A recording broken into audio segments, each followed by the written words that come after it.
Crônicas do Amanhecer. Por Feijão, Centro Espírita Allan Kardec de Balneário Gaivota. Balneário Gaivota, 6 de março de 2026. Caio Vasconcelos superou o medo de morrer cedo e se tornou o primeiro jornalista trans de emissora, parte 2.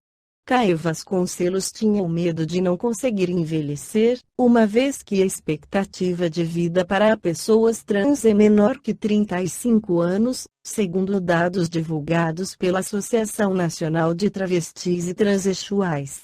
Hoje, com 34 anos, o jornalista está prestes a ultrapassar essa barreira e tem o desejo de sonhar cada vez mais alto. Não sabia se eu iria envelhecer.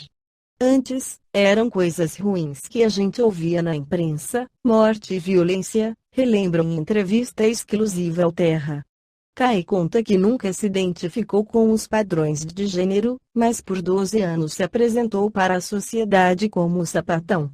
Em 2017, quando estava na reta final da faculdade de jornalismo, decidiu escrever um livro sobre pessoas trans no mercado de trabalho como trabalho de conclusão de curso e, neste período, começou a questionar a própria identidade de gênero. Entretanto, foi só 2 anos depois, após assistir ao documentário Bicha Travesti, de Linda Quebrada, que se entendeu como homem trans e passou a aceitar a própria transexualidade. A transição sempre esteve ali. Achava muito que era sexualidade. Durante 12 anos, me identifiquei enquanto sapatão para a sociedade.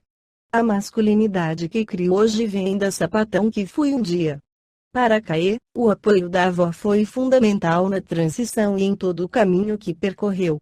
Com uma carreira de quase 10 anos no jornalismo, Caê enxerga a profissão como a maior ferramenta de transformação social e cita como exemplo matérias que escreveu e que ajudaram a tirar pessoas de prisões injustas.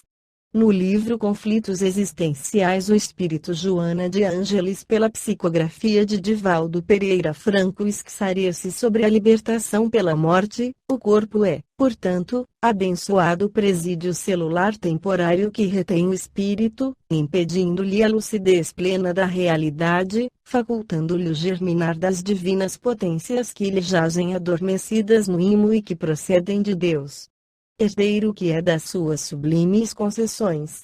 A morte, desse modo, deve ser cuidadosamente estudada e comentada em todas as oportunidades existenciais, a fim de que seja liberada dos artifícios que lhe foram colocados pela ignorância e pelas religiões do passado.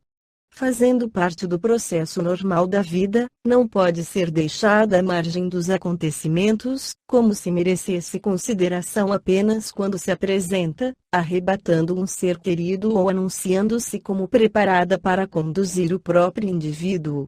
Educando-se o cidadão com vistas ao seu triunfo social e econômico, moral e cultural, é necessário colocar-se também em pauta uma programação para a conscientização em torno da morte, tendo em vista ser uma fatalidade da qual ninguém se livra. Preparando-se para morrer de maneira digna e natural, o ser humano altera completamente a paisagem social em que se encontra, por estabelecer condições para que o fenômeno transcorra sem choque nem traumatismo, ante a certeza do reencontro que facultará o prosseguimento das afeições, a liberação das mágoas, a ampliação da capacidade de compreender e de desenvolver os valores espirituais que exornam a todos.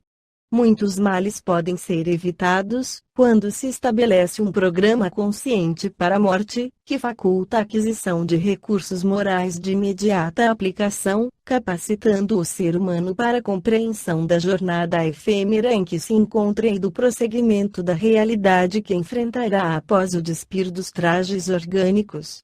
Mantida como um mito que somente alcança os demais, sempre quando se anuncia, causa pânico, revolta, desequilíbrio e os outros que esfacelam os ideais em que se apoiam os indivíduos, quando não os precipitam, paradoxalmente, na sua direção, mediante atitudes perversas das extravagâncias com as quais se pretende desfrutar os últimos dias de vida ou o hediondo suicídio. Esse engodo em torno da perenidade do corpo tem sido responsável pela amargura em que muitos se afundam quando convidados a reflexionar em torno da morte de outrem que lhe é querido, ou tem se tornado responsável pelo desequilíbrio de diversos, não raro arrebatando outras existências também, que não se conformaram com a ocorrência previsível. A inevitabilidade do acontecimento exige que se tenha sempre em consideração o seu impositivo, de modo que as ilusões cedam lugar à realidade, e mesmo as fantasias que constituem recurso de devaneio e de prazer para muitos, sejam diluídas sem aflições nem desencantos. Dessa maneira, surgem os compromissos com os atos saudáveis, os pensamentos corretos e as confabulações edificantes, propiciando valores emocionais que libertam das injunções fisiológicas após a ocorrência libertadora.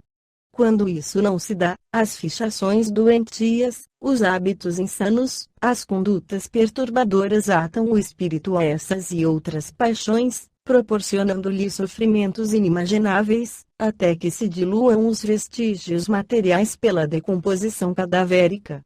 Mesmo quando isso ocorre, as impressões permanecem dando a ilusão de que não houve a interrupção da organização material, e o espírito, alucinando-se, nega-se a compreender o estado em que se encontra, tombando em distúrbios complexos e aflitivos.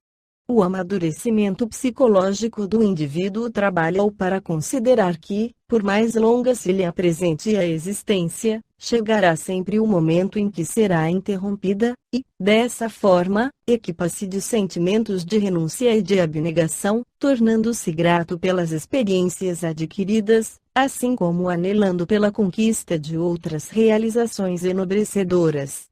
A saúde emocional legítima examina o fenômeno desencarnatório sem abrir campo a qualquer tipo de transtorno, proporcionando uma vivência significativa e profunda de cada instante, de cada realização, de todo sentimento expresso. A conscientização, portanto, em torno da efemeridade da vilegiatura carnal, amadurece os sentimentos, que se desapegam da posse e superam os caprichos do ego, dando maior valor às realizações do self, que passa a merecer melhor contribuição de esforços e de atividades iluminativas. A psicoterapia preventiva trabalha em favor da autoconsciência em torno da vida e da morte, constituindo a realidade única, a imortalidade do espírito. A psicoterapia curadora, quando a morte ameaça ou arrebata alguém muito caro, propõe o despertar da razão, sem pieguismo nem rebeliões, objetivando a análise direta e sem disfarce das vantagens de que se reveste a diluição do corpo, candidato ao envelhecimento, às desorganizações, à perda da estrutura com que se apresenta. Livre do medo da morte, o cidadão avança pelos rios do destino na barca da autoconfiança, desbravando os continentes existenciais com alegria, sem qualquer tipo de limite, porque o seu horizonte é o infinito para onde ruma. Esta foi a crônica do amanhecer de 6 de março de 2026. Por Alfredo Feijão Lopes.